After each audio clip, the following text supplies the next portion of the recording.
tous, ici Jean-Édouard de la Courbevoie, votre envoyé spécial à Kinshasa, en poste à Chamoux-sur-Gelon.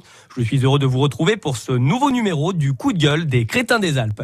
Et aujourd'hui, je suis avec GG, chasseur. Si je peux me permettre, je suis un peu plus que ça, parce que je suis pas comme tous les autres chasseurs, moi. Je suis un chasseur spécialisé. Spécialisé dans quoi ? La chasse au dahu. Excusez-moi. Alors je reprends, je suis avec GG, chasseur spécialisé dans la chasse au dahu. Bonjour GG. Bonjour, et je tiens à préciser que je suis également le porte-parole de la brigade interdépartementale alpine de tous les chasseurs de dahu. Ah, quand même. La biatch. Bien sûr, la biatch. Ouais, et à la biatch, faut pas trop nous chauffer, hein. On s'en doute. Alors GG, je crois que vous avez un coup de gueule à faire passer, n'est-ce pas ? Un peu, mon neveu. Je peux vous dire que ça va faire bizarre par où que ça passe. On en ferait-il d'avance ? Allez week-end. GG.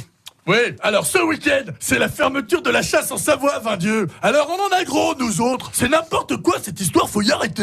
Attendez GG, vous ne pouvez pas dire ça. La réglementation de la chasse, c'est essentiel pour la survie des espèces. C'est primordial d'encadrer leur traque et de les laisser se reproduire sans danger. Oui, d'accord, sauf que nous autres, des dahus, on en a jamais vu.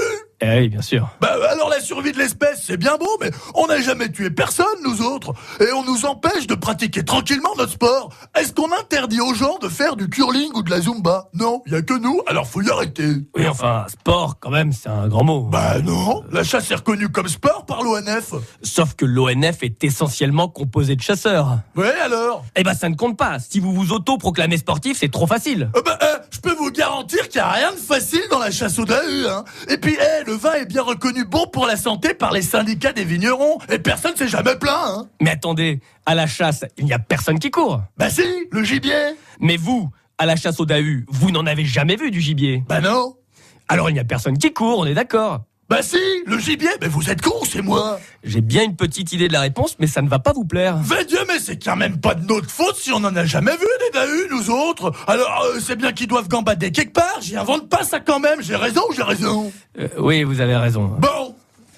Donc, si je résume, finalement, vous, comme vous n'en avez jamais vu des dahus, rien ne vous empêche de continuer votre activité tranquillement, d'aller vous balader en forêt entre copains, mais à partir de ce week-end, il faudra simplement éviter de prendre vos fusils avec vous, bien entendu.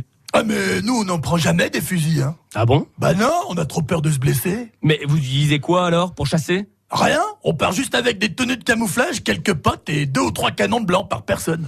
Donc en fin de compte, c'est un coup de gueule qui ressemble plus à un coup d'épée dans l'eau. Un peu comme la chasse au dahu finalement. Ouais, enfin, sauf que nous, de l'eau, on n'en boit pas beaucoup, hein. Oui, je crois qu'on s'en serait douté. Avec tout ça, on se demande quand même quel membre on va laisser à Michel Drucker.